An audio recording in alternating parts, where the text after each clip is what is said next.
హరే కృష్ణ. ఈరోజు శ్రీ చైతన్య మహాప్రభు, శ్రీ నిత్యానంద మహాప్రభు కలియుగంలో కృష్ణుడు బలరాముడు ఈ సంకీర్తన ఉద్యమాన్ని ప్రచారం చేయడం కోసం వారు అవతరించడం జరిగిందనమాట. మనకు కలియుగంలో ఏంటి అంటే అన్నీ సులభంగా లభించాలి, కష్టపడలేం. అందుకనే చూడండి, ప్రతిదీ ఇన్స్టాంట్ వచ్చేసింది. మనం వండుకునేది కష్టం. వాడు ఒక డబ్బా ఇస్తాడు, వేడి నీళ్ళు పోసుకుంటే ఉప్మా అయిపోద్ది. వేడి నీళ్ళు పోసుకుంటే కిచిడి అయిపోద్ది. తర్వాత మనం ఎప్పుడు ఊహించుకొని ఉండము కర్రీ పాయింట్లు ఉంటాయని. కర్రీ పాయింట్లలో కర్రీ తెచ్చుకొని తింటే వర్రీలు పెరుగుతూ ఉంటాయి అన్నమాట. సో ఇవన్నీ సులభంగా లభించాల. అందుకనే భాగవతం చెప్తుంది, మంద సుమంద మతయోర్ మంద భాగ్యో. తెలివితేటలు తక్కువ, ఓర్పు తక్కువ, సహనం తక్కువ, జీవిత కాలం తక్కువ, జ్ఞాపక శక్తి తక్కువ, అన్నీ తక్కువే కలియుగంలో. వీటన్నిటికీ మించి వరం ఒకటి ఉందంట. ఏంటి ఆ వరం అంటే మనసు ఎప్పుడు కలత చెంది ఉంటుంది. ఎవడి ముఖమన్నా హ్యాపీగా చూసారా ఉంటాడు, ముఖం చిట్లించుకొని ఉంటాడు. ఎప్పుడు ముఖం చిట్లించుకొనే ఉంటాడు. ఎదురెదురు పెడితే ఏడిస్తే బాగోదు కాబట్టి గుడ్ మార్నింగ్ అన్నా మళ్ళీ. సో మనసు ఎప్పుడు కలత చెంది ఉంటుందండి. వీళ్ళు ఎట్లా శాంతి పొందాలా, వీళ్ళు ఎట్లా మోక్షం పొందాలా. సో దాన్ని, ఆ శాంతిని మోక్షాన్ని సులభంగా పొందేటువంటి మార్గాన్ని చూపించడం కోసం కృష్ణుడే, కృష్ణ చైతన్యునిగా, బలదేవుడే నిత్యానంద మహాప్రభువుగా కలియుగంలో 500 సంవత్సరాల క్రిందట వెస్ట్ బెంగాల్లోని నవద్వీప మాయాపుర ధామంలో వాళ్ళు అవతరించారు. ఈ సంకీర్తన ఉద్యమాన్ని యజ్ఞై సంకీర్తన ప్రాయే యజంతే సుమేధసః. తెలివితేటలు ఏంటయ్యా అంటే,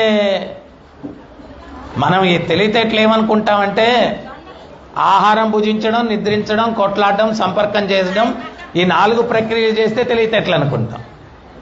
ఇవి కాదు తెలివితేటలు. ఈ జన్మ మృత్యు జరా వ్యాధి దుఃఖ దోషాను దర్శనం, ఈ దుఃఖాలతో ఉన్నటువంటి ఈ ప్రపంచం నుంచి బయటపడడానికి ఎవడైతే ప్రయత్నం చేస్తాడో వాడే తెలివైనటువంటి వాడు. అంటే మోక్షం కోసం ఎవడైతే ప్రయత్నం చేస్తాడో. పూర్వానికి ఎవరో ఒక ఐవర్ ఉన్నాడంట. ఆయన పిల్లలందరినీ చెప్పాడంట, అరే పిల్లలారా, ఈరోజు చాలా చాలా తెలివైన ప్రశ్న అడుగుతానరా మిమ్మల్ని అన్నాడంట. అడగండి సార్ అన్నాడు. పిల్లలు, రాజమండ్రి నుంచి విశాఖపట్నానికి 211 కిలోమీటర్లరా, అటైతే నా వయసు ఎంతో చెప్పండి అన్నాడంట. పిల్లలందరూ బిక్కుముక్కలు వేశారు. రాజమండ్రికి విశాఖపట్నం దూరానికి ఐవర్ వయసుకి ఏం సంబంధం? ఒక పిల్లవాడు మాత్రం నేను చెప్తాను సార్ అన్నాడంట. చెప్పబోయి అన్నాడంట. మీ వయసు ఖచ్చితంగా 48 సంవత్సరాలు సార్ అన్నాడంట. ఇప్పుడు ఐవర్ బిక్కుముఖం వేశాడంట. ఇంత ఖచ్చితంగా ఎట్లా చెప్పగలిగావు అన్నాడంట. దాందే ఉంది సార్, నాకు అన్నున్నాడు, వాడు అర్ధ పిచ్చోడు, వాడికి 24 సంవత్సరాలు, మీరు పూర్తి పిచ్చోళ్ళు, మీకు 48 సంవత్సరాలు అన్నాడు. నాకు అన్నున్నాడు, వాడికి 24 సంవత్సరాలు, వాడు హాఫ్ మ్యాడ్, సగం పిచ్చోడోడు, మీరు పూర్తి పిచ్చోడు, 48 మీకు అన్నాడు. సో కలియుగంలో తెలివితేటలన్నీ ఇట్లుంటాయి. నిజమైన తెలివితేటలు భాగవతం ఏం చెప్తుంది అంటే, జన్మ మృత్యు జరావ్యాధి దుఃఖ దోషాను దర్శనం. ఈ జన్మ, మృత్యువు, ముసలితనం, వ్యాధి అనేటువంటి దుఃఖాలు ఉన్నటువంటి ఈ ప్రపంచం నుంచి శాశ్వత పరిష్కారాన్ని వెతుక్కునేదానికి ఈ విలువైన మనుష్య జీవితాన్ని ఎవడైతే వినియోగిస్తాడో వాడే నిజమైన తెలివిగల్లవాడు. ఆ తెలివితేటలని దానికోసం వినియోగించాలి. అయితే కలియుగంలో తపస్సులు చేయడం, ఇప్పుడు చూడండి, నేను ప్రవచనం మొదలు పెట్టాను జస్ట్ ఇప్పుడే. నాన్న వెనకాల సౌండ్లు కొంచెం తగ్గాల. హరిబోల్. పూజారులు కొంచెం మెల్లిగా, అంటే మీ భాష్యం నా భాష్యం కన్నా డామినేట్ చేస్తుంది, అంతమించి ఇంకేం. సో తపస్సులు చేయలేం, ఇప్పుడు ప్రవచనం నేను ఒక 4 గంటలు చెప్తాను. సుఖదేవ గోస్వామి లాగా ఆయన సప్తాహం అంటే భాగవత 7 రోజులు చెప్పాడంటే రాత్రి పగలంటే ఎంతమంది ఉంటారు మీరు ఇక్కడ? తుకారాం బాబా ఉపన్యాసం చెప్తున్నాడంట. చెప్తా ఉంటే ఇట్లాగే అందరూ మొదట్లో బాగానే కూర్చున్నారు.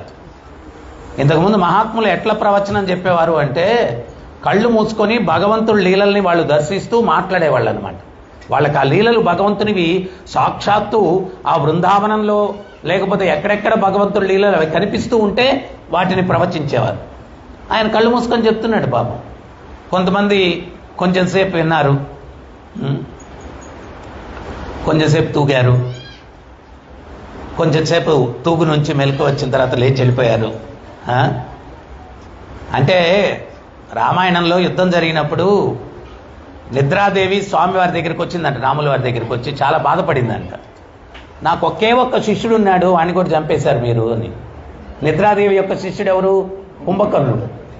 ఒకే ఒక్క శిష్యుడు ఉంటే వాడిని చంపేశారు మీరు, నాకు అసలు శిష్యులే లేరు ఇంకా అని చెప్పి ఆమె రాముల వారి దగ్గరికి వచ్చి బాధపడిందంట. అప్పుడు రాముల వారు అభయం ఇచ్చారంటే, ఏం కలత చెందద్దమ్మా, నా కథ జరిగేటప్పుడు వాళ్ళని పట్టుకో, ఎవడు నిన్ను తట్టుకొని నిద్ర నుంచి బయటకు వచ్చి నా ప్రవచనం బాగా వింటాడో నా కథ, వాడు నన్ను చేరుకుంటాడు. ఎవడైతే బాగా తూగుతాడో నీ దాసుడుగా ఉండిపోతాడు అని చెప్పి ఆమెకి అభయం ఇచ్చాడండి. సో ఇట్లాగా ఆయన తుకారాం బాబా చెప్తూ ఉంటే కొన్ని గంటలు ప్రవచనం అయిపోయిందంట. భగవంతుని లీలలు అద్భుతంగా చెప్తూ ఉన్నాడు, లీలలు అద్భుతంగా చెప్తున్నాడు. భగవంతుడు ఏం చెప్తారు గీతలో? జన్మ కర్మ చమే దివ్యం ఏవం యో వేటి తత్వతః తక్తా దేహం పునర్జన్మ నైతి మాం ఏతి సో అర్జున. జన్మ కర్మ చమే దివ్యం. ఆయన యొక్క జన్మ, ఆయన యొక్క కర్మలు దివ్యం, భౌతికానికి అతీతం. బృందావనంలో యశోదం అంటూ ఉంది, ఆ కోతుల్ని చూస్తే పిల్లలు భయపడతారా నాన్న, వాటి మధ్యలో కూర్చొని వెన్నా మీగడ తినిపిస్తున్నావు, నీకు భయం లేదంట్రా కన్నయ్యా అంటే అప్పుడు కృష్ణుడు అంటున్నాడు, అమ్మా రామావతారంలో నేను వచ్చినప్పుడు సీతను వెతకడానికి వెళ్ళినప్పుడు ఈ వానరాలన్నీ నా సేవ చేయడానికి వచ్చాయి. అరణ్యాల్లో సంచరించినప్పుడు ఆకులు అలములు తిన్నాయి, ఎడారుల్లో సంచరించినప్పుడు పచ్చి మంచినీరు కూడా దొరకలేదు, అయినా నా సేవ వదలలేదు, అందుకని నా స్వహస్తాలతో ఇప్పుడు వాటికి తినిపిస్తూ ఉన్నానన్నాడు. మనం 99 రోజులు ఎవరికన్నా సేవ చేయండి, ఒక్కరోజు వీలు కాకపోతే వీడా పనికి మనం నోడేనేస్తాడు. భగవంతుడు స్వల్పమప్యస్య ధర్మస్య త్రాయతో మహతో భయాత్. స్వల్ప ధర్మం, ఆ ముక్తి ప్రదాత అయిన ముకుందుని పాదపద్మాలకు చేసుకున్న స్వల్ప ధర్మం మనల్ని కాపాడుతుంది. ఎప్పుడు త్రేతాయుగంలో జరిగిన సంఘటన ద్వాపర యుగంలో గుర్తు పెట్టుకుని ఆ వానరాలకి స్వహస్తాలతో స్వామి వెన్న మీగడ తినిపిస్తూ ఉన్నాడు. అంటే ఆ స్వామి గొప్పతనం ఏంటి, ఎంత విశాల హృదయం. ఆయన యొక్క హృదయం మనకు తెలిస్తే ఆయన్ని చేరుకునేదానికి ప్రయత్నం చేస్తాం. ఆయన్ని ప్రేమించడానికి, భక్తి చేయడానికి, సేవ చేయడానికి. మరి ఆ సేవే మనల్ని ఈ సంసారం నుంచి దాటించేటువంటి సాధకం అదే. సంసారం నుంచి బయటపడాలా అంటే, సంసారం అంటే ఏంటి? భార్య, పిల్లలు, కుటుంబం, ఇది అంటారు సంసారం. అది కాదు. జన్మ, మృత్యు, జరా, వ్యాధి, దుఃఖ, దోష, ఈ 4 ప్రక్రియలు తిరిగి తిరిగి పొందేటువంటి చక్రాన్ని సంసార చక్రం అన్నారు. దాని నుంచి బయటపడాలా అంటే ఆ హరికథ వినాలా, హరికీర్తన చెయ్యాలా. అది ఈ సంసార సాగరాన్ని మనల్ని దాటిస్తుంది. సంసార సాగరాన్ని దాటించడానికి సాధన అదే. ఆ హరి ఆయన కథలను వినాల. రామాయణంలో రాముల వారు పాదరక్షలు లేకుండా వనవాసం చేస్తున్నారంట. ముళ్ళు గుచ్చుకుంటున్నాయంట పాదాలకి. లక్ష్మణస్వామి చూసి ఆ ముళ్ళు తీసేయడానికి ప్రయత్నిస్తే రాముల వారు వారించారంట, వద్దు వద్దు వదిలే ఆ ముళ్ళు అన్నారంట. 2 రోజులైంది, 3 రోజులైంది, 4 రోజులైంది, 7 రోజులైంది, పాదాలంతా ముళ్ళున్నాయి. సీతమ్మ దగ్గరికి వెళ్ళి లక్ష్మణస్వామి, అమ్మ ఆయన పాదాలకు ఆ ముళ్ళు చూస్తే నేను తట్టుకోలేకుండాను, ఆయన అనుమతించట్లేదు తీయడానికి, మీరన్నా రికమెండ్ చేయండి అమ్మా ముళ్ళు తీసేయడానికి అన్నారంట. అప్పుడు సీతమ్మ వెళ్ళి, స్వామి ఎందుకయ్యా ఆ ముళ్ళు అట్లా పాదాల్లో ఉంచుకుంటారు, ఆ లక్ష్మణుడు తీయడానికి ప్రయత్నిస్తుంటే మీరు అనుమతించట్లేదు, అనుమతించచ్చు కదా అని చెప్పి సీతమ్మ చెప్తే రాముల వారు అంటున్నారంట, దేవి నేను ఒక మాట ఇచ్చాను, నా పాదాలు ఎవరు ఆశ్రయం తీసుకుంటే వాళ్ళను తిరస్కరించరని నేను మాట ఇచ్చాను. ఆ ముళ్ళు నా పాదాల ఆశ్రయం తీసుకున్నాయి, నేను వాటిని తీసేస్తే తిరస్కరించిన వాడిని, మాట తప్పిన వాడిని అవుతాను, అందుకని చెప్పి ఆ ముళ్ళు తీయనివ్వట్లేదు అన్నాడంట. ఇదే నా రాముడు, ఇది నా కృష్ణుడు. ఆయన యొక్క ఉన్నత హృదయం తెలియక మనం ఇక్కడ ఎవరి మీదో ఇన్వెస్ట్ చేస్తున్నాం మన సమయం అంతా కూడా. అబ్బా నా స్నేహితుడు చెప్పుకుంటే నా బాధలు తీరుతాయి, అబ్బా నా తల్లిదండ్రులకు చెప్పుకుంటే నా బాధలు తీరుతాయి. అందరూ బాధల్లోనే ఉన్నారు తల్లి, అందరూ బాధల్లోనే ఉన్నారు తండ్రి. ఎవరి బాధలు ఎవరు తీలేరు, అందరి బాధలు తీర్చగలిగినటువంటి వాడు ఒక్కడే ఉన్నాడు. హే కృష్ణ కరుణా సింధో దీనబంధో జగత్పతే గోపేశ గోపికాకాంత రాధాకాంత నమోస్తుతే. దీనబంధో, మనందరం దీనులమే, మనందరికీ బంధువు ఎవరు అంటే ఆ గోపేశ గోపికాకాంత రాధాకాంత నమోస్తుతే. ఆయన ఒక్కడే మనందరి బంధువు, ఆయన ఒక్కడే మన కష్టాలు తీర్చగలడు, ఇంకెవరి వల్ల కాదు. నేను ఎన్నో చిన్నప్పటి నుంచి గమనిస్తా ఉన్నాను. అప్పుడప్పుడు ప్రయాణాల్లో అక్కడ ఇక్కడ ఫ్రెండ్స్ ప్రయాణం కలిసి చేస్తుంటారు. లైఫ్ ఎట్టుందిరా అంటాడు వాడు, అంటాడు ఏం చెప్పమంటావురా బాధలు అని చెప్పి మొదలు పెడతాడు. వాడు మొత్తం వినేసి ఓ సింతేనా నా బాధలు విన్నావంటే అంటూ ఈడు మొదలు పెడతాడు. ఈడికి 500 కేజీలు ఉంటే వాడు 1000 కేజీలు పెట్టేస్తాడు ఈ నెత్తిన. ఈడికి 500 కేజీలు ఉంటే వాడు 1000 కేజీలు పెట్టేస్తాడు ఈ నెత్తిన. ఈడు సతికిలు పడిపోతాడు. వీడికి చెప్పుకోవడం చాలా తప్పైందే, ఏదో ఉపశమనం అనుకుంటారు. వాడి ఇవన్నీ నానెత్తిన మళ్ళా అయిపోయిన తర్వాత కూడా విన్నా నేను. వాడికి ఏదో నా బాధలు 2 చెప్పుకునేదానికి పోతే ఓయమ్మో వాడికి దగ్గర చాలా ఉన్నాయి, వాడు చెప్పి నా బుర్రంతా చెడిపోయింది, ఇంకెప్పుడు వాడి జోలికి పోకూడదురా నాయన. ఎవడి బాధలు ఎవ్వడు తీర్చలేడు, అందరి బాధలు తీర్చగలిగిన వాడు. మీరు ఒక్కటి గమనించండి, బాధలు మీరు ఎప్పుడన్నా చక్కటి ప్రవచనం వింటున్నారు, మీకేమన్నా బాధలు గుర్తొస్తాయో చెప్పండి.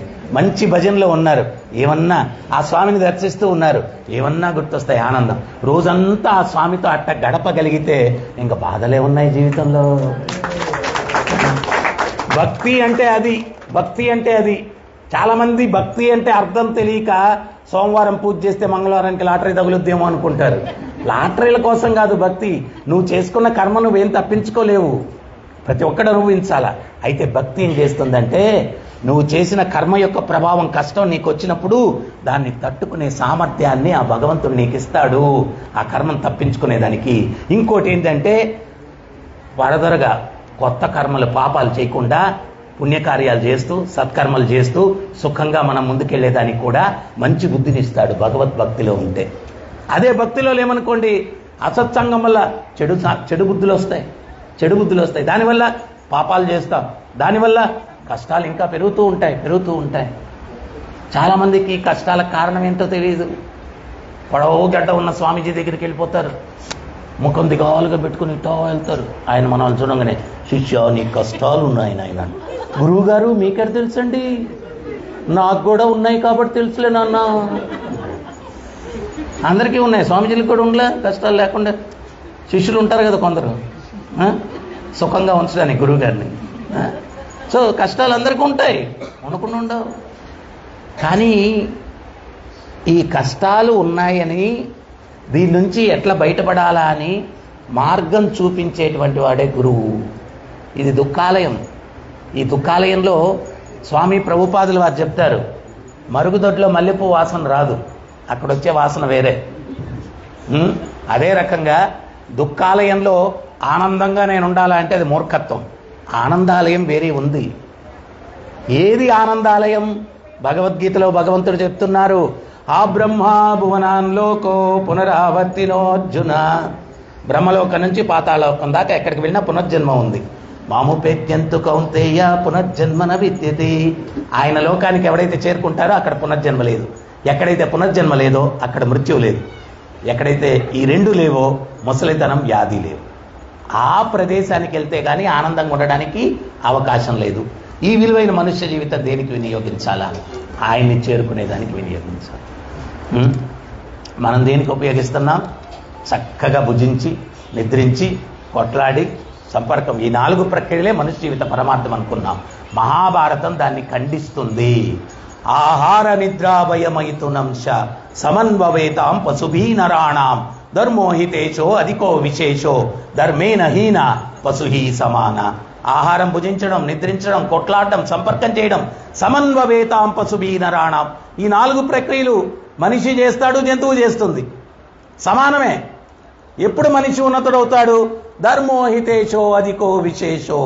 ధర్మాన్ని ఎప్పుడైతే పాటిస్తాడో అప్పుడు ఉన్నతుడవుతాడు. ధర్మేణ హీన పశుహి సమాన. ధర్మాన్ని పాటించకపోతే మనకు జంతువుకు ఏం వ్యత్యాసం లేదు. ఏంటయ్యా వ్యత్యాసం అంటే ఒకటే, వాటికి 2 కాళ్ళు ఉన్నాయి, మనకు 2 కాళ్ళు ఉన్నాయి, వాటికి 4 కాళ్ళు ఉన్నాయి. అదే వ్యత్యాసం. చైతన్యం ఒకటే, చైతన్యం ఒకటే. సో అందుకని ఈ విలువైన మనుష్య జీవితం దేనికి వినియోగించాలా అంటే ఆ స్వామిని సేవించి తరించడానికి ఈ విలువైన మనుష్య జీవితాన్ని వినియోగించాలా. మీకు ఒక చిన్న ఉదాహరణ ఇస్తాను.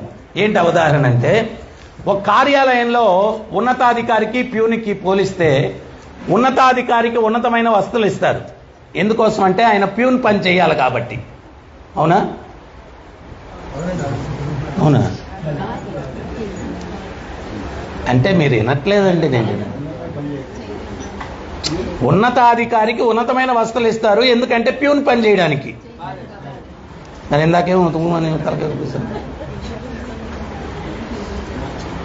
తుకారాం బాబా కథ పూర్తిగా చెప్పలేదు, అందుకనే మీరు ఆయన అట్లా కళ్ళు మూసుకొని ఉపన్యాసం చెప్తా ఉంటే ఒక్కొక్కరు కొంచెంసేపు తూగి లేచి వెళ్ళిపోయారంట. లాస్ట్లో కొన్ని గంటల ప్రవచనం అయిపోయిన తర్వాత ఒక్కడే ఉన్నాడంట. ఒక్కడే ఉంటే ఆయన కళ్ళు తెరిచి చూసేసరికి ఆయన ఒకే ఒక్క భక్తుడు, వాడు గుడ్లు మిటకరించుకొని ఇట్లా తుకారాం బాబా అని చూస్తూ ఉన్నాడు. అప్పుడు తుకారాం బాబా అన్నాడు, పరమ భక్తుడివిరా నువ్వు, అందరూ వెళ్ళిపోయారు, నువ్వు ఒక్కడివే ఉన్నావు, మహాభాగవతోత్తముడివి, మహా ఉత్తమ భక్తుడివి, అది ఇదని పొగిడాడంట.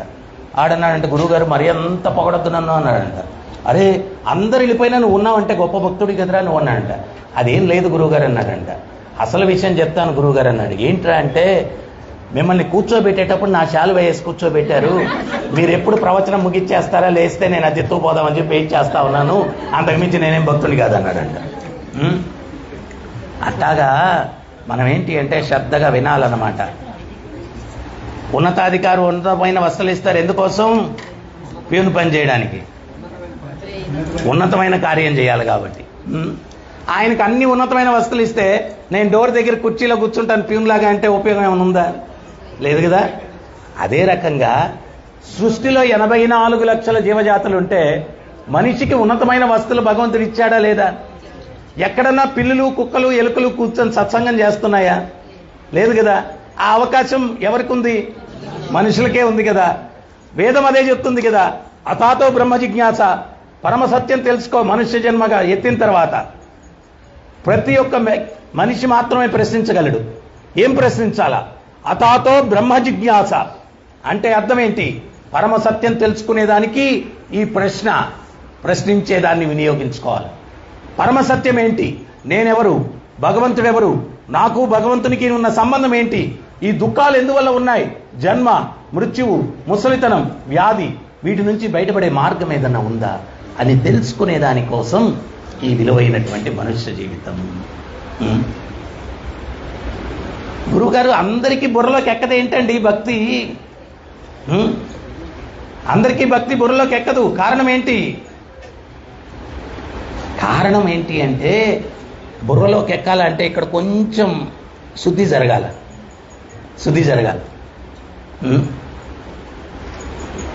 ఒకసారి బుద్ధుడు భిక్షాటనకి వెళ్తున్నాడు.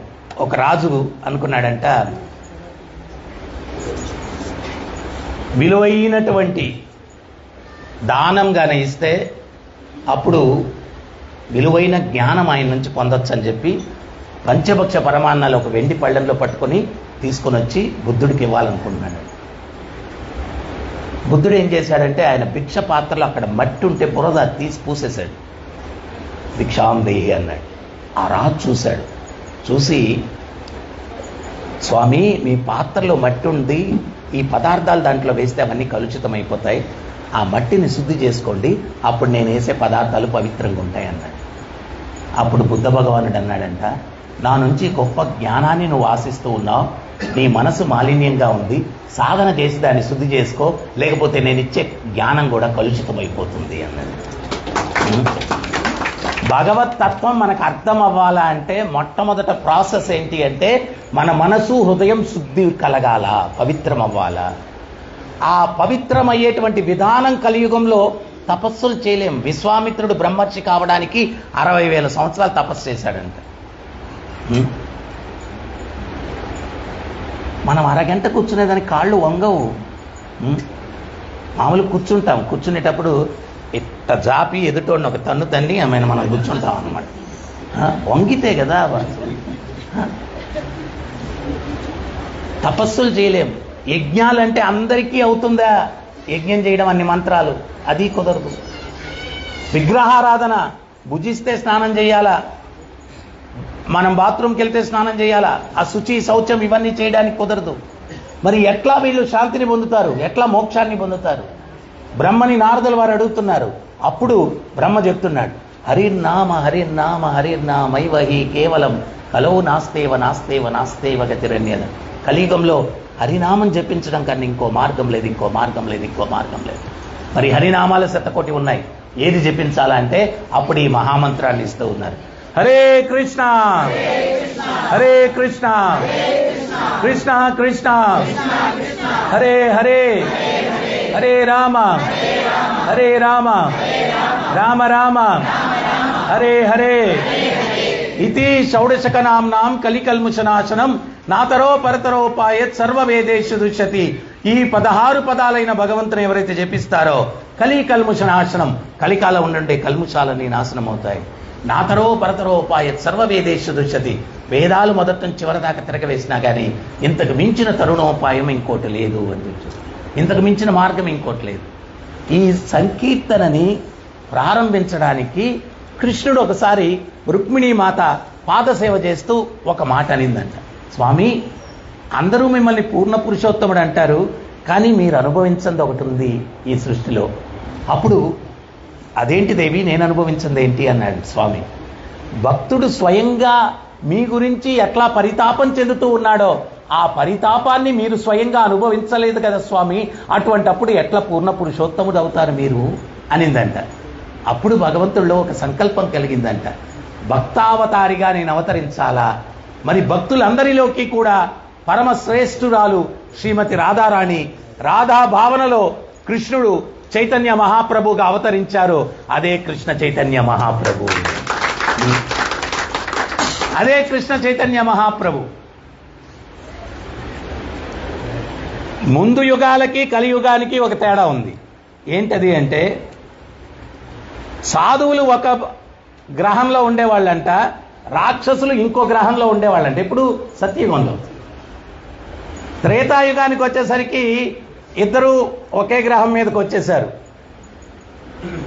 రాముల వారు, రావణాసురుడు, అయోధ్య, లంక ఒకే గ్రహం మీదకి వచ్చేశారు.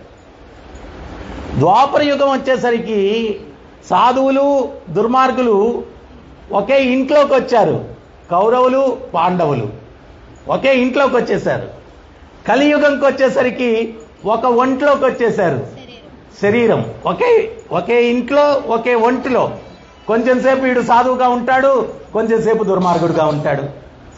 ఉదయంతో సుబ్బారావుని, సుబ్బారావు నీ పేరేంటని అడిగితే నా పేరు సుబ్బారావు అండి అంటాడు. అదే 10 గంటలకు అడగండి, నా పేరుతా నీకేమనే, సేమ్ ఫెలో. ఒరే ఉదయం సాధువులాగా ఉన్నాడు వీడు, ఇప్పుడేంటి ఎట్ అయిపోయాడు. ఒకే ఒంట్లో ఇద్దరున్నారు. మరి ఏం చేయాలా?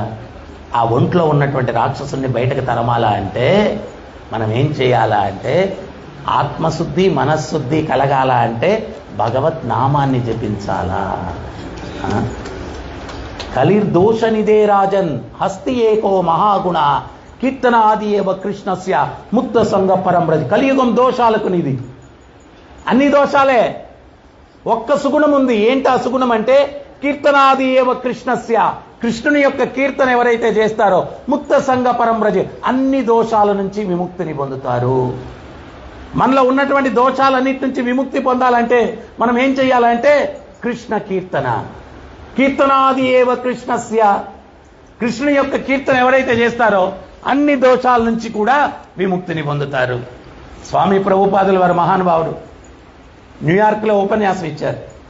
కొన్ని వేల మంది కూర్చొని ఉన్నారు. ఒక ఆయన లేచాడు, గురూజీ ఉపన్యాసం అయిన తర్వాత భారతదేశం నుంచి వచ్చిన సాధువులు ఏదో ఒక మ్యాజిక్ చేస్తారు, మీరేం చేయలేదు ఏంటి అన్నారు. ఆయన నవ్వుతూ చెప్పారు, నేను చేసిన మ్యాజిక్ ఇంతవరకు సృష్టిలో ఎవరూ చేయలేదన్నారు. మేము చూడలేదే అన్నాడు ఆయన.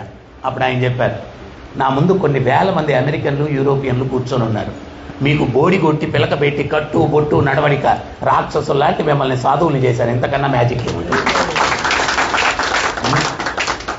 ఎందుకన్నా మ్యాజిక్ ఏముంటుంది? ఉంగరాలు సృష్టించడం, వాచీలు సృష్టించడం కాదు కావాల్సింది, మనిషి నడవడికలో మార్పు తీసుకురావాలా. సత్సంగం అంటే మనలో సద్భావనలు కలగాల. అంతేగాని మనం చాలామంది అబ్బా నిన్న సత్సంగానికి వెళ్ళానక్క అంటారు. ఏం చెప్పారమ్మాయి అంటే ఏం చెప్పారో తెలియదు కానీ భలే చెప్పారండి. ఏం చెప్పారో తెలియదు కానీ భలే చెప్పారండి. ఉపయోగం ఏముంది? మనం సత్సంగానికి వెళ్తే ఏదో 2 మాటలు బుర్రలోకి తీసుకొని మనలో కొంచెం మార్పు తెచ్చుకోవాలా, పరివర్తన తెచ్చుకోవాలా. దానికోసం సత్సంగం. అది తెచ్చుకొని మార్పు తెచ్చుకోకపోతే మనం చేసే కర్మలు చేసుకుంటూ పోతూ ఉంటే దానికి పర్యవసానం కష్టాలు వస్తూనే ఉంటాయి కదా, కష్టాలు వస్తూనే ఉంటాయి కదా. సో అందుకని చైతన్య మహాప్రభు వచ్చారు. ఆయన వచ్చిన దగ్గర నుంచి సంకీర్తన ఉద్యమాన్ని ప్రారంభించారు. ఆయన అవతరించిన తక్షణమే ఏడవడం మొదలుపెట్టారు. ఎంత సముదాయించినా కానీ ఎవరి వల్ల కావట్లేదు. లాస్ట్కి ఆ చుట్టుపక్కల వాళ్ళందరూ వచ్చారు, ఏమ్మా పసికందు అట్లా ఏడుస్తూ ఉన్నాడు అంటే, సచీమాత చైతన్య మహాప్రభు తల్లిగారు మీరు కొంచెం సముదాయించండి అంటే, నాన్న బుజ్జి కన్నా ఏం ఉపయోగం లేదు. చివరికి ఆమె ఆ పక్కన ఉన్నటువంటి కొంతమంది ఇళ్లలో వాళ్ళు హరి బోల్ హరే కృష్ణ ఎప్పుడైతే వాళ్ళు హరే కృష్ణ అన్నారో అప్పుడు ఈయన ఏడుపు మానేశారు. అంటే మనకు సందేశం ఏంటి అంటే, మన జీవితాల్లో ఉండే ఏడుపులు కూడా పోవాలంటే ఏం చేయాలా? హరే కృష్ణ కృష్ణ కృష్ణ హరే హరే, హరే రామ రామ రామ హరే హరే.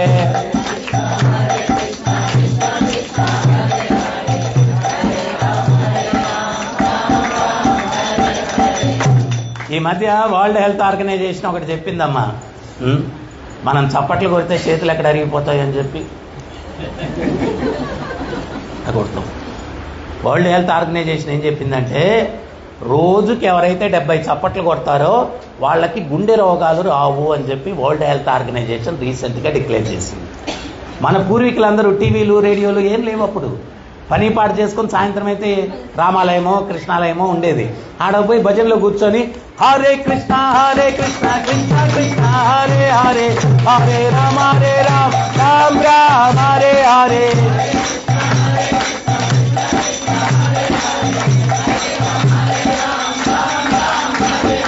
హరే కృష్ణ కృష్ణ కృష్ణ హరే హరే, హరే రామ రామ రామ హరే హరే.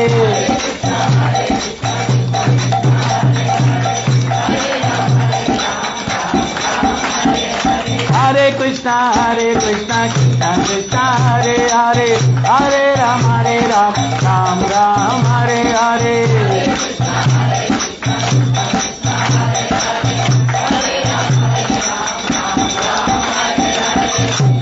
మొన్న నేను చెప్పి అందరికీ చెప్పాను, నాయన రోజు మీ ఇంట్లో పూజా గది ఉంటుంది కదా, ఒక 70 సార్లు ఈ నామం చెప్పుకుంటూ చప్పట్లు కొట్టండి, ఆరోగ్యం మళ్ళీ 71 కూడా వద్దులే, మళ్ళీ ఎక్కువ ఆరోగ్యం అయిపోతే మళ్ళీ తట్టుకోలేము మనం. కరెక్ట్గా 70 అన్న కొట్టుకోండి, ఆరోగ్యం బాగుంటుంది.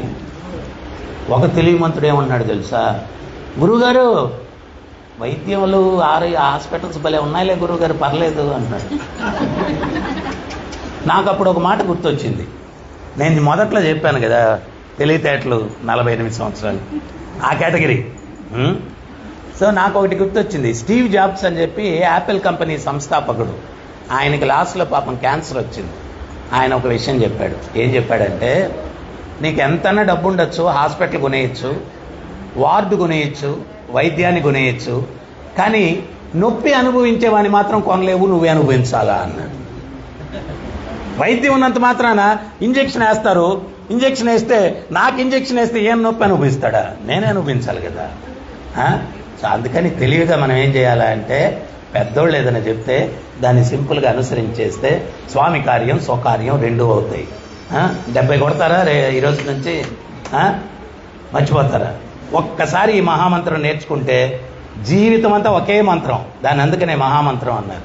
ఇప్పుడు ఇంతకు ముందు రోజుల్లో మనం ఏంటి అంటే బియ్యం కావాలంటే బియ్యం కొట్టుకెళ్ళాలా, పప్పులు కావాలంటే పప్పులు కొట్టుకెళ్ళాలా, వస్త్రాలు కావాలంటే వస్త్రాలు కొట్టుకెళ్ళాలా.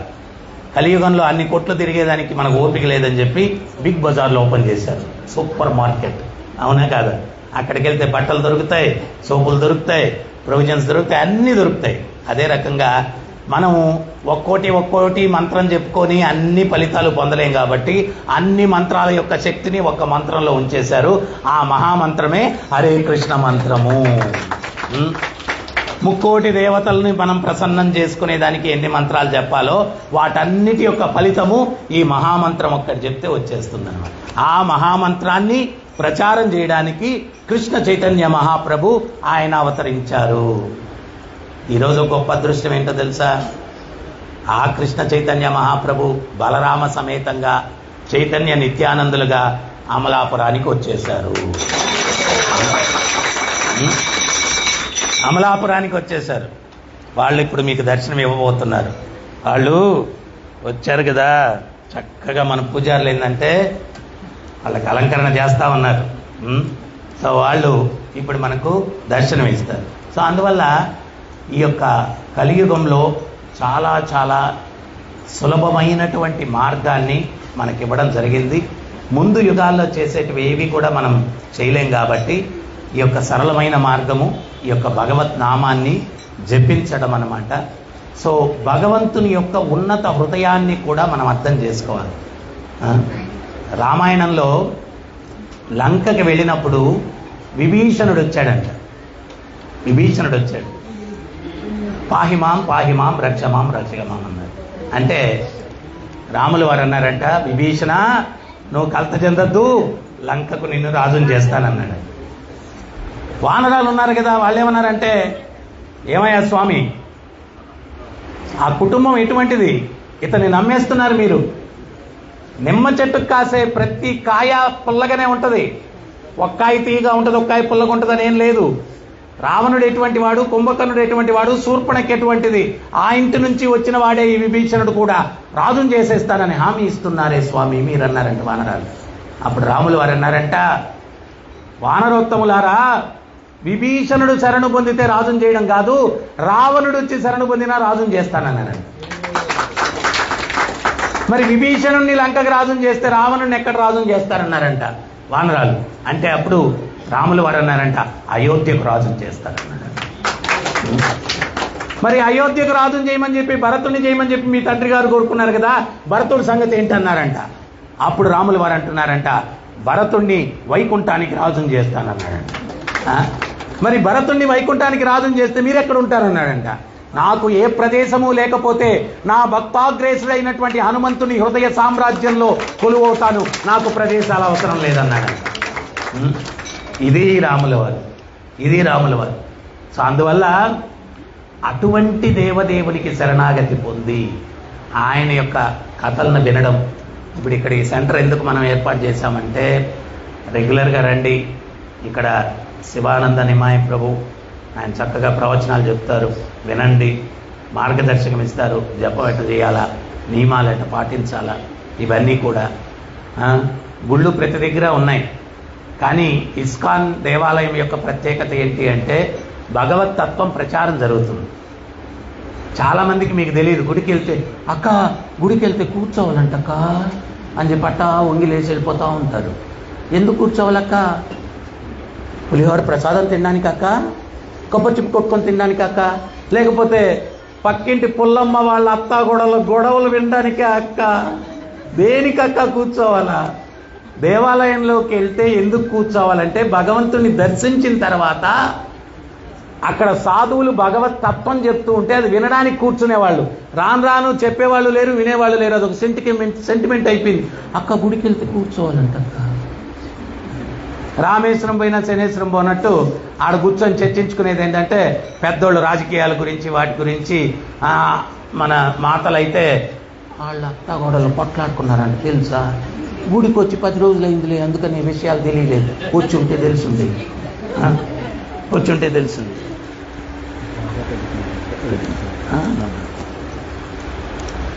వాటి కోసం కాదు, ఈ సంసారంలో ఉన్నటువంటి దుఃఖాలకు పరిష్కారాన్ని వెతుక్కునే దానికోసం సత్సంగం చేయడానికి.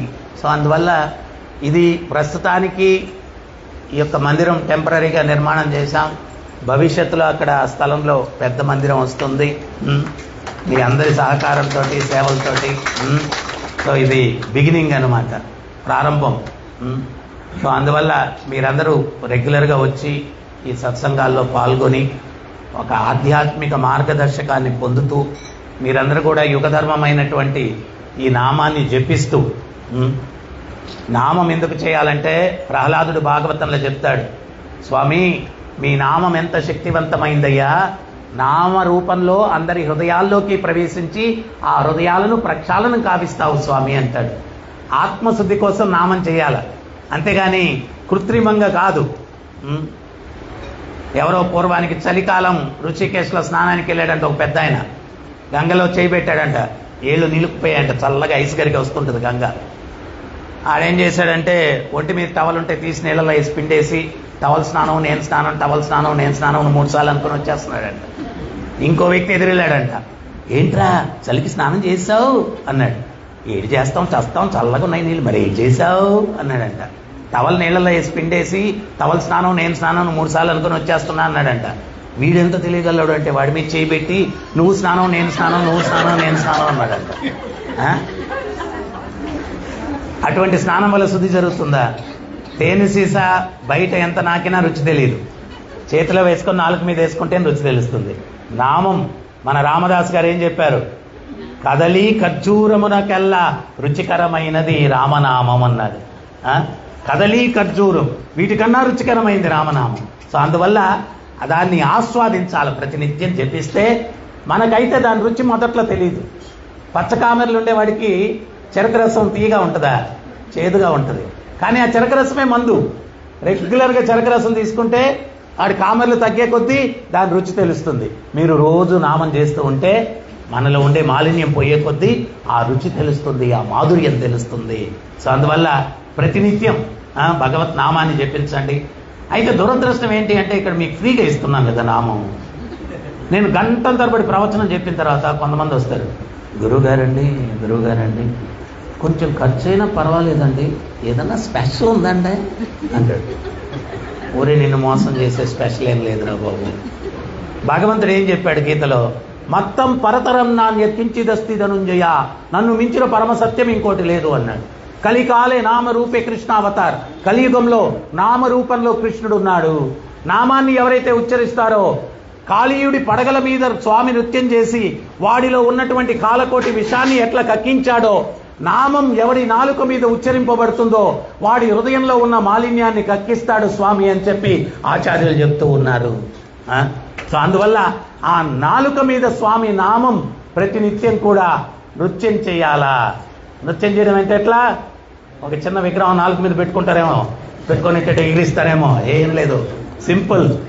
హరే కృష్ణ హరే కృష్ణ కృష్ణ కృష్ణ హరే హరే హరే రామ హరే రామ రామ రామ హరే హరే.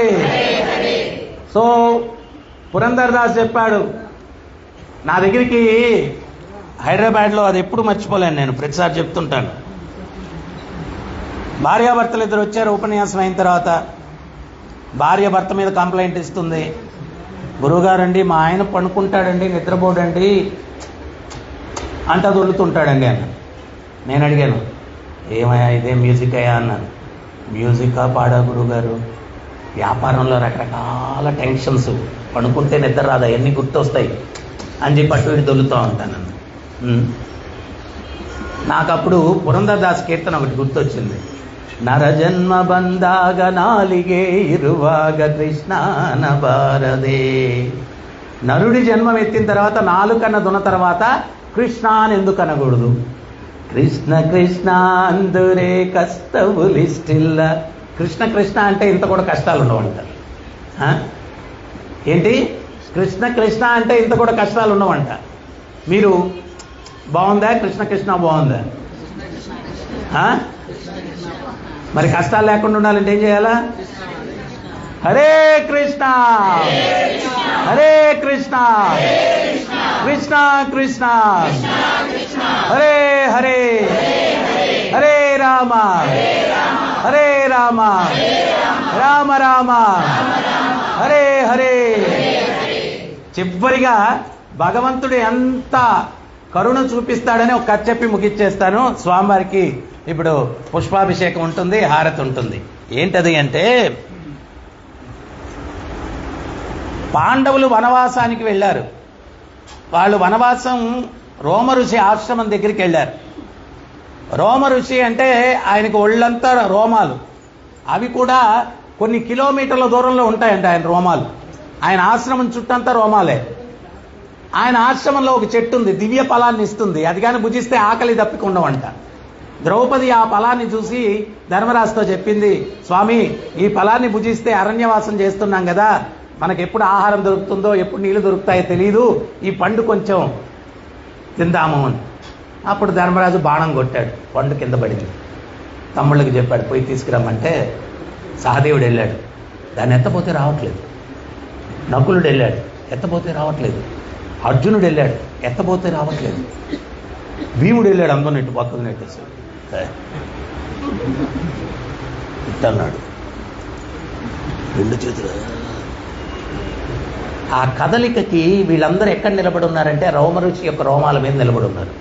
ఆయన ధ్యానంలో ఉన్నాడు. ఈ కదలికకి మెలక వచ్చింది, ఎవరిని ఆశ్రమంలోకి వచ్చి అంత కలత సృష్టిస్తున్నారని ఆగ్రహించే లోపల ఆ రోమాలన్నీ పేడుకొని వీళ్ళని బంధించబోతూ ఉంటే ద్రౌపది కృష్ణ అని పిలిచింది. కృష్ణుడు ప్రత్యక్షమయ్యాడు, జరిగింది చెప్పింది. అమ్మా ఆయన భక్తుడే, మీరు భక్తుడే, నేనేం చేయలేనన్నాడు. స్వామి ఇట్లాంటి పరీక్షలు పెట్టద్దయ్యా, మీరేం చేయలేదంటే ఇంకెవరు కాపాడతారు మమ్మల్ని, అయితే నేనేం చేస్తానో ఏం పల్లెతో మాట్లాడకూడదు, నా వెనకాల రండి మెల్లిగా అని చెప్పి ఆయన వెళ్ళాడు. ఈ రోమ ఋషి ఉద్యుక్తుడైపోతున్నాడు, వీళ్ళని శపించాలా అని. కృష్ణుడు ఎదురుగా వెళ్ళాడు. కృష్ణుడిని చూడంగానే ఆయన నమస్కరించుకొని కూర్చోమన్నాడు. ఈ లోపల పాండవులు వచ్చారు. పాండవులు రాగానే మళ్ళీ ఈయన కోపం వచ్చేసింది, కమండలం తీశాడు, ఏదో కుక్కో పిల్లేదో చేసేద్దామని, శపించేద్దామని. భగవంతుడికి అర్థమైపోయి ఆయన ఒక్క కించిత్ సమయం ఆలస్యం చేసినా కానీ ఈయన శపించేస్తాడని చెప్పి భగవంతుడు ఏం చేశాడంటే టక్కని చెప్పి పాండవుల్ని చూడంగానే సాష్టాంగ నమస్కారం చేశాడు. పాండవులకి దేవదేవుడే సాష్టాంగ నమస్కారం చేశాడంటే వీళ్ళెవరో మహాత్ములు ఉన్నట్టున్నారని చెప్పి ఈయన కూడా చేశాడు. భక్తుల్ని కాపాడడానికి భగవంతుడు ఏ స్థాయికి దిగజారిపోతాడో చూడండి. ఈయన కూడా చేశాడు. మళ్ళా లేచి నిలబడిన తర్వాత మళ్ళీ ఇట్టున్నాడంట. మళ్ళా భగవంతుడు మళ్ళా ఈయన కొంచెం వినయంగా తయారు చేయడానికి ధర్మనందన అని చెప్పి వినయంగా వంగి నమస్కరించి కుశల ప్రశ్నలు అడుగుతున్నాడు. అప్పుడు భగవంతుడు వంగి నమస్కరించేసరికి మళ్ళా ఈయన ఇట్టున్నాడంట. అప్పుడు చెప్పాడంట, ధర్మానికి ప్రతిరూపాలైనటువంటి పాండుపుత్రులు పాండవులు వీళ్ళు విధివశాత్తు మాయాజూతంలో సర్వస్వం కోల్పోయారు, మీ దగ్గర ఉన్నటువంటి ఆ దివ్య ఫలాన్ని వాళ్ళకి బహుమతిగా ఇవ్వండి అన్నాడు. అట్లాగే స్వామి అని చెప్పి ఆయన పండు తీసి ఇచ్చేశాడు. ఇట్లాగా భగవంతుడు ఎవరైతే నమ్ముకుంటారో వాళ్ళని ఎప్పుడు కూడా ఆయన అభయం ఇచ్చి రక్షిస్తూ ఉంటారు. అయితే దురదృష్టం, మన అవగాహన లోపం ఏంటంటే మనం ఏం కోరుకుంటే అదే ఆయన ఇవ్వాలా అని చెప్పి అనుకుంటాం. మనకు తెలియదు ఏది మంచి చేస్తుందో ఏది చెడ్డ చేస్తుందో. ఇంకొక చెప్పాలని వస్తుంది నాకు. ఒకసారి ఒక కృష్ణుడి దేవాలయంలో ఒక చిమ్మేవాడు ఉన్నాడంట. ఆడికి కృష్ణుని చూస్తే కరుణ వచ్చిందంట. ఏమనంటే రోజు పిల్లని పట్టుకొని త్రిభంగి రూపంలో నిలబడి ఉన్నాడు. మనకన్నా వారానికి ఒక రోజు సెలవు ఉంది, స్వామికి సెలవే లేదు. కాళ్ళు ఎంత నొస్తుంటాయో ఏమో. ఆయనకు ఒక రోజు నేను సెలవు ఇస్తే బాగుంటుందని కృష్ణుడి దగ్గరికి వెళ్ళి అమాయకంగా, స్వామి స్వామి మీరు రోజు నిలబడుకొని కాళ్ళు లాగేస్తుంటాయి, ఒకరోజు మీరు సెలవు తీసుకోండి, మీ డ్యూటీ నేను చేస్తాను అన్నాడంట. మీ డ్యూటీ నేను చేస్తాను అన్నాడంట. అరే భలేవాడి, నాకు నొప్పులు గిప్పులు ఉండవలేరా అని. భలేవాళ్ళు స్వామి నేను తట్టుకోలేకుంటున్నాను, దయచేసి నా మాటేనండి, మీ డ్యూటీ నేను చేస్తాను అన్నాడు. భగవంతుడు సరేలే అన్నాడంట. ఆడు కృష్ణుడు వేషం ఇచ్చేశాడు భగవంతుడు. అతను నిలబడుకున్నాడు. ఒక ధనికుడు సూట్ కేసు నిండుకు డబ్బులు తీసుకొని వచ్చాడు. వచ్చి భగవంతుడి ముందు సూట్ కేసు పెట్టి ప్రార్థన చేశాడు. ప్రార్థన చేసి వెళ్ళిపోయేటప్పుడు సూట్ కేసు వదిలేసి వెళ్ళిపోయాడు. ఇంకో ధర్మాత్ముడు వచ్చాడు. ఆయన జీవితంలో 1000 ఎకరాల స్థలాలు అన్నీ కూడా ధర్మానికి, దేవాలయాలు నిర్మించడానికి, భాగవత సప్తాహాలకి, వీటన్నిటికి ఖర్చు పెట్టేశాడు. లాస్ట్లో 100 రూపాయలు మిగిలింది. ఆ 100 రూపాయలు తీసుకొచ్చి, స్వామి లాస్ట్లో మిగిలింది ఇదే అని చెప్పి ఉండిలో వేస్తాడంట. ఇంకా నా దగ్గర ఏం లేదు మీ సేవ చేయడానికి అన్నాడు. ఆ ప్రార్థన చేసి కళ్ళు తెచ్చేసి సూట్ కేసు కనిపించింది. అది తెరిచి చూస్తే నిండుకు డబ్బులు ఉన్నాయి. ఓ, నేను ప్రార్థన చేసిన దానికి భగవంతుడు ఇచ్చినట్టున్నాడని చెప్పి తీసుకుని వెళ్ళిపోయాడు. ఇంకో నౌక నడిపించేటువంటి ఒక క్యాప్టెన్, నౌకను నడిపించే ఆయన క్యాప్టెన్ అంటారు. ఆయన వచ్చాడు. ఆయన డ్యూటీకి వెళ్ళేటప్పుడల్లా సముద్రం కదా, భగవంతుని ప్రార్థించుకొని వెళ్తాడంట. ఆయన వచ్చి, స్వామి నా ప్రయాణం అన్నీ కూడా సుఖంగా జరగాల అని ప్రార్థించుకున్నాడంట. ఈ లోపల డబ్బులు సూట్ కేసు వదిలిపెట్టిన ఆయన పోలీసులు తీసుకొచ్చేసాడు. ఎవడో కొట్టేసి ఉంటాడు అని చెప్పి పోలీసులు తీసుకొచ్చాడు. ఈ క్యాప్టెన్ అక్కడ ఉండేసరికి ఈయన దొంగ అని పడిచిపోయాడు. ఇప్పుడు కృష్ణుడు డ్యూటీ చేస్తున్నాడు కదా, చిమ్మేవాడు, ఆయనగా దొంగ అని చెప్పి పెద్దగా ఇచ్చాడంట. ఆయన కృష్ణుడు, అరే నిన్ను ఏమి జరిగినా మాట్లాడకూడదని చెప్పాను, నువ్వు ఆయనగా దొంగ అంటావని చెప్పి చక్కని పక్కకు వాడిని లాగేసి కిందకి తోస్తే మన కృష్ణుడు నిలబడిపోయాడంట. ఆయన కృష్ణుడు చెప్పాడంట, అరే ఏం జరిగినా ఏం మాట్లాడకూడదని ఎందుకన్నానంటే, ఆ మొదట ధనికుడు సూట్ కేసు తీసుకొచ్చాడు కదా, వాడు సారాయి ఫ్యాక్టరీ తెరవడానికి వాడు డబ్బులు తెచ్చాడు. ఒక్క నిమిషంలో మతిమరుపు, వాడు ఎట్ట మర్చిపోతాడు, నేనే మతిమరుపు ఇచ్చాను వాడికి మర్చిపోయేటట్టు. వాడు అది మర్చిపోయి వెళ్ళిపోయాడు. ఆ డబ్బులు వాడు సారాయి ఫ్యాక్టరీ ఓపెన్ చేస్తే దాన్ని తాగి అందరూ నాశనం అయిపోతారు, అందుకని చెప్పి వాడి దగ్గర నుంచి తప్పించి ఈ ధర్మాత్ముడికి ఆ డబ్బులు ఇచ్చాను. ఆ ధర్మాత్ముడు అన్ని ధర్మ కార్యాలకు ఉపయోగిస్తాడు, అందుకని ఆయనకి ఇచ్చాను. ఈ కెప్టెను నా పరమ భక్తుడు, రోజు నన్ను ప్రార్థిస్తాడు, వాడు డ్యూటీలో కూడా నన్ను స్మరించుకుంటూ ఉంటాడు. ఈరోజు నౌక మునిగిపోద్ది, దాని నుంచి కాపాడడం కోసం ఆ నింద వీడి మీద తీసి వీడిని జైల్లో పెడితే వాడు నౌక ప్రమాదంలో చిక్కుకోకుండా ఉంటాడండి. భగవంతుడు ఆయన నడిపించే ఇన్ని సమీకరణాలు ఉంటాయి, మన బుర్రకు అర్థం కాదు. అర్థం కాక నేను నౌకలోనే పోవాలి ఈరోజు అంతే, పోతే పోతావురా నువ్వు, అందుకని పోనీకుండా చేశాడురా. మనం కోరుకున్నదే కాదు, ఆయన ఇష్టం. నువ్వు ఎట్లా ఏది మంచిదనుకుంటే అది నాకు సమకూర్చు స్వామి. భక్తుడు అవగాహనది. అందువల్ల ఈరోజు మతాలు మారడానికి కూడా కారణం అవగాహన లేని దానివల్ల. నేను కోరుకున్నది లేదు భగవంతుడు, అందుకని మారిపోతాం మతం. నువ్వు కోరుకున్నది నీకు మంచి చేస్తుందో చెడు చేస్తుందో నీకు తెలియదు. భూత భవిష్యత్ వర్తమాన కాలాలు తెలిసింది ఆ భగవంతుడు ఒక్కడే, ఆయనకు ఒక్కడికే తెలుసు. కానీ నమ్ముకున్న వాడికి ఏం నష్టం జరగదు. ఒకసారి అక్బర్ బీర్బల్ ఇద్దరు కూడా ప్రయాణం చేసి పోతున్నారంట. పోతూ ఉంటే కొంత దూరం ప్రయాణం చేసి వెళ్ళిన తర్వాత అలసిపోయారంట. అలసిపోతే ఒక కొలను కనిపించిందంట. అక్కడ కాలకృత్యాలు తీర్చుకొని బీర్బల్ జపమాలలు తీసుకొని జపం చేసుకుంటూ కూర్చున్నాడంట. అక్బర్ అన్నాడంట, ఇట్లా జపం చేసుకుంటూ కూర్చుంటే కడుపు నిండదు, ఆకలేస్తుంది, పక్కనేదో దూరంగా ఇల్లు కనిపిస్తుంది, అక్కడికి వెళ్ళి భోంచేసొద్దాం రా అన్నాను. నేను రోజులో చేయాల్సిన జపం చేయకుండా నేను ఎక్కడికి రాను స్వామి అన్నాడంట. ఆకలితో చస్తావు నా మాటిని అన్నాడంట అక్బరు. బీర్బల్ వినలేదంట. నన్ను వదిలేయండి స్వామి, జపం చేసుకోండి అన్నాడు. ఆయన కూర్చొని హరే కృష్ణ హరే కృష్ణ కృష్ణ కృష్ణ హరే హరే హరే రామ రామ రామ హరే హరే నామం చేసుకుంటా ఉన్నాడండి. అక్బర్ వెళ్ళిపోయాడు.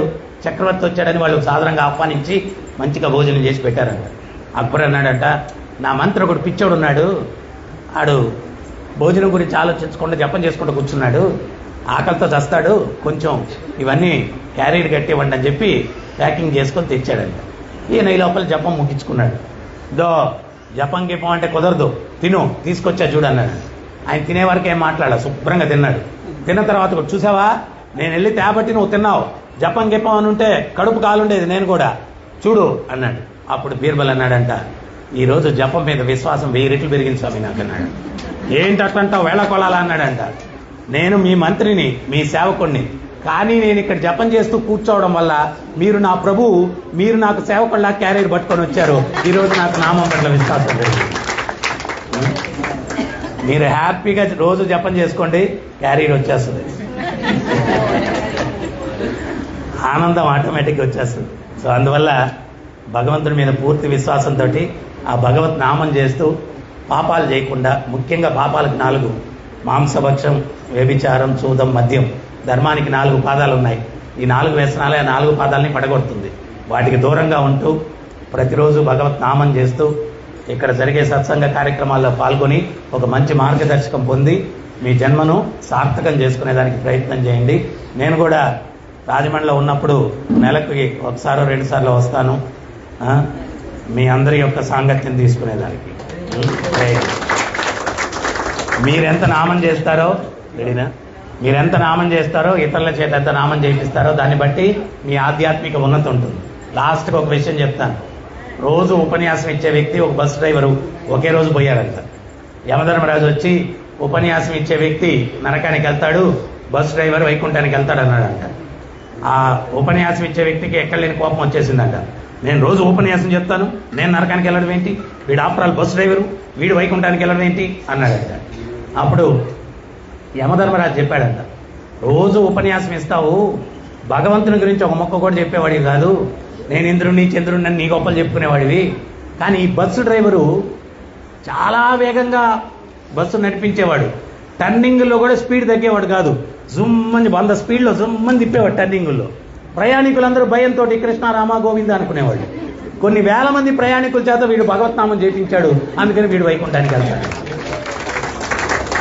మా గురువు గారి కథ చెప్పినప్పటి నుంచి నేను మధ్యలో మీ చేత నామం ఎందుకు చేపిస్తానంటే ఆ ఉపన్యాసకుడిలాగా నా జీవితం కాబోతుంది. మీరెంత ఇతరుల చేత నామం చేపిస్తారో, మీరెంత నామం చేస్తారో దాన్ని బట్టి ఆధ్యాత్మికంగా ఎదుగుతారు. ఇది మహద్భాగ్యం. ఆ భగవంతుడిని సేవించుకోవడం మనుష్య జన్మ దొరకడమే దుర్లభం. 80 లక్షల యోనుల్లోంచి ప్రయాణించిన తర్వాత చివరిగా మనుష్య జన్మ వస్తుంది. దాన్ని మనం సద్వినియోగం చేసుకోవాలంటే ఉద్యోగమో వ్యాపారమో ఎంత అవసరమో అంత చేసుకోండి. రోజులో కొంత సమయం మిగులుతుంది. దాన్ని చెడుకు వినియోగించకుండా సత్సంగానికి సాధనకి ఉపయోగించి మీ జన్మను సార్థకం చేసుకోండి. హరే కృష్ణ. జగద్గురు శీల ప్రభుపాద్ కి, రాధా గోపీనాథ్ కి, జగన్నాథ్ బలదేవ్ సుభద్రమాయ్ కి, గోవింద శ్రీనివాస్ కి, గౌర్ నితాయ్ కి, నితాయ్ గౌర్ ప్రేమానందే.